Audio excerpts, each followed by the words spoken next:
Assalamualaikum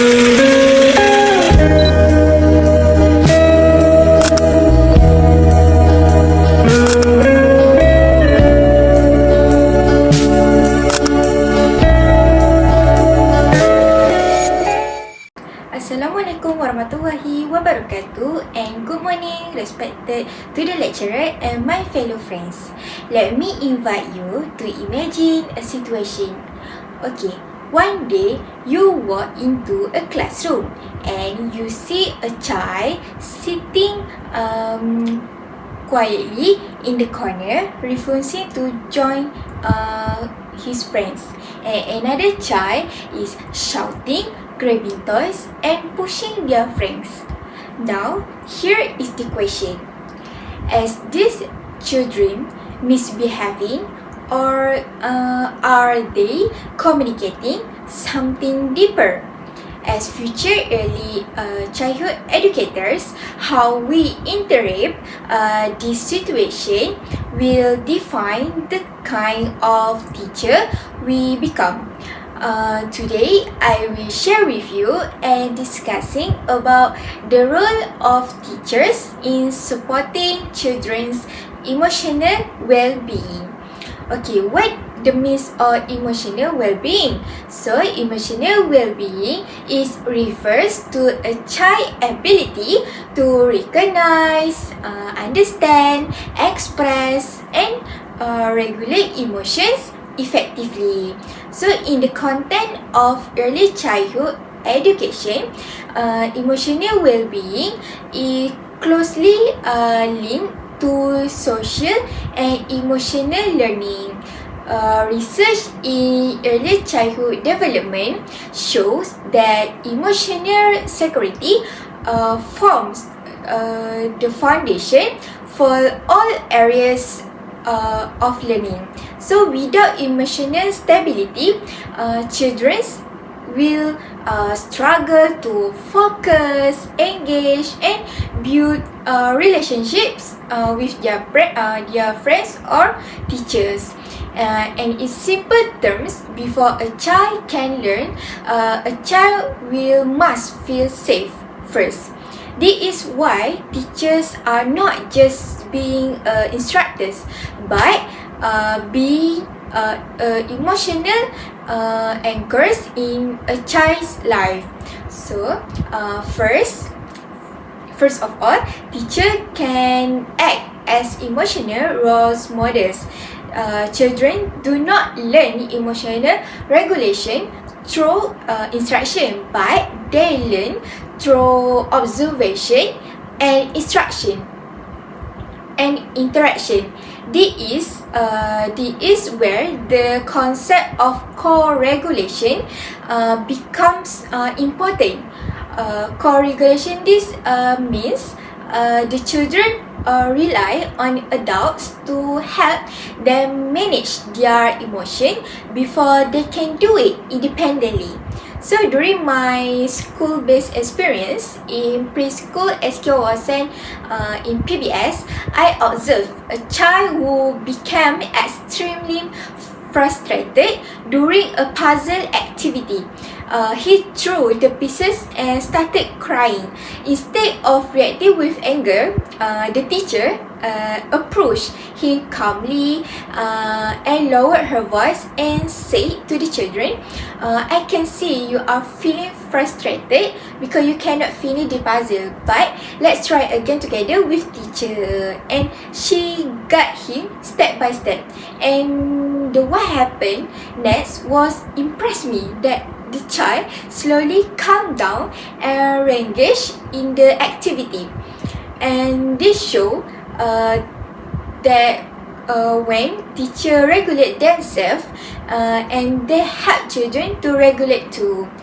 And secondly, teacher can also create an emotionally safe and responsive environment among children in classroom. So, a classroom should not only be physically safe, but also emotionally secure. So, children need to feel accepted, respected, and understood.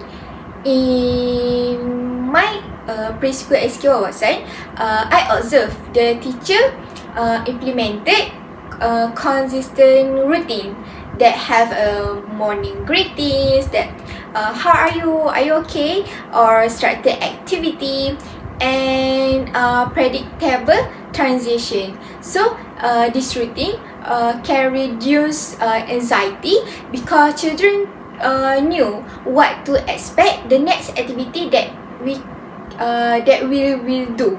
So additionally, there was a designated calm corner equipped with soft cushion, emotional cards, and soft toys. So when children feel overwhelmed, teachers will gently guide these children to this page. That is not as punishment but as a strategy for self-regulation to the children.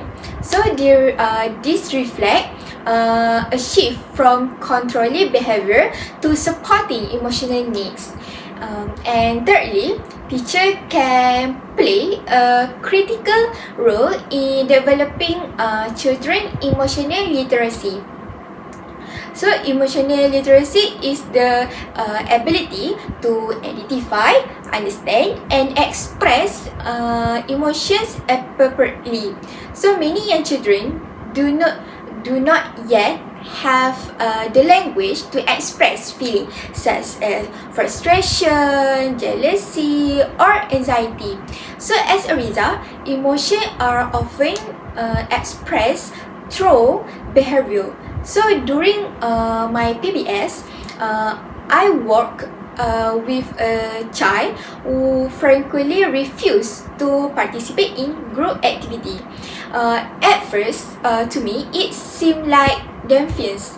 However, after I spent the time observing and interacting with these children, I realized that the child was actually feeling anxious in a large group. So instead of forcing participating in large group, I use a gradual approach that I use starting with one-to-one interaction, then small group activity. And I also use simple phrases like are you feeling nervous, or it's okay, you can take your time to connect with your friend in the groups. So over time, the children became more confident to join the large group activity. So this experience taught me that when we teach children the language of emotion, we empower them to communicate instead of react. And next, teacher can building a strong and secure teacher-child relationship is essential. So according to attachment theory, children need consistent and responsive caregivers to develop emotional security. So in the classroom, teachers become secondary attachment figure. This means our responsiveness, warmth, and consistency directly can affect a child's emotional development. So I observed that children were more likely to seek help, that participate actively, and manage emotions better when they had a strong bond with their teacher. Like simple but intentional action that such as greeting children warmly, that always ask, are you okay? Do you want to express yourself? Or maintaining eye contact when do activity, and actively listening when they want to express or ask something to us. So when children feel seen and heard, they will feel safe, and when they will when they feel safe, they will learn to how to express their emotion. And finally, teacher need to collaborate with parents and the community, because children emotional well-being does not exist in isolation. It is influenced by their home environment, if they have a happy family or broken family, family dynamic, and life experiences. So in my observation, teachers use communication books or WhatsApp application to informal conversation during peak one time to share information about children emotional state. So for example, if a child appear withdrawn or easily upset, the teacher would gently discuss it with their parent. So their parent will help their own child at home.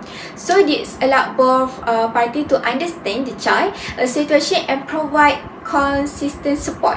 And effective collaboration ensure continuity of care, which is essential for emotional stability. So at this discussion, I would like to highlight a key perspective.